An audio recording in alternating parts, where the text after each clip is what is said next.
Halo, perkenalkan saya Anis Muhammad, mahasiswa semester 3 Ilmu Komunikasi Universitas Singapura Karawang. Di video kali ini saya akan menjelaskan materi mengenai paradigma positivisme dalam kajian komunikasi organisasi. Video ini dibuat untuk memenuhi tugas mata kuliah filsafat komunikasi. Sebelum ke inti materi, kita bahas terlebih dahulu satu-satu. Apa itu paradigma positivisme?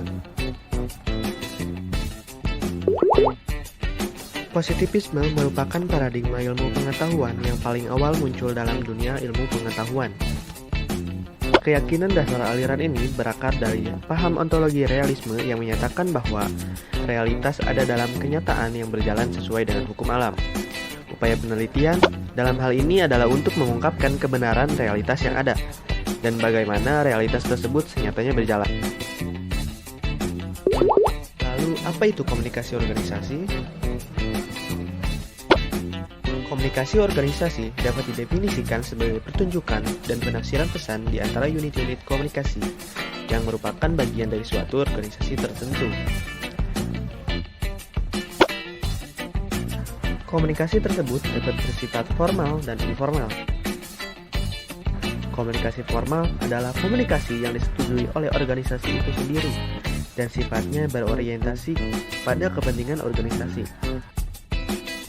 Isinya dapat berupa cara kerja di dalam organisasi, produktivitas, dan berbagai pekerjaan yang harus dilakukan dalam organisasi. Misalnya, memo, kebijakan, pernyataan, jumpa pers, dan surat-surat resmi. Adapun komunikasi informal adalah komunikasi yang disetujui secara sosial. Orientasinya bukan pada organisasi, melainkan kepada anggotanya yang secara individual.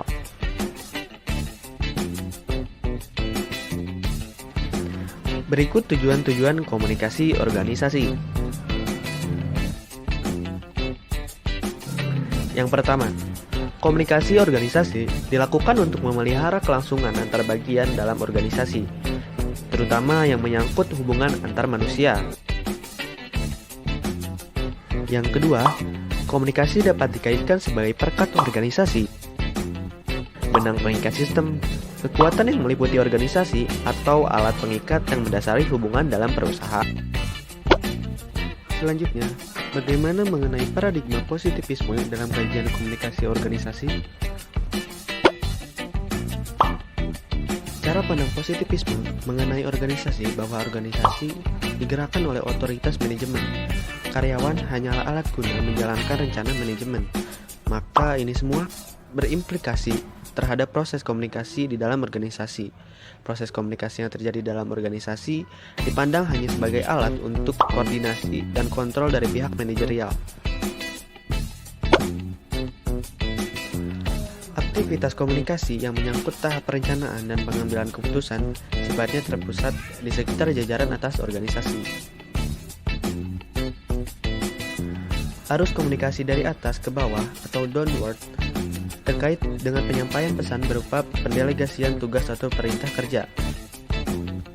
Sementara itu, arus komunikasi dari bawah ke atas, upward, berkenaan dengan pelaporan hasil ataupun permasalahan dalam pekerjaan dari karyawan ke atasan. Jadi, paradigma positivisme ini memandang proses komunikasi ditentukan oleh pengirim atau source orient.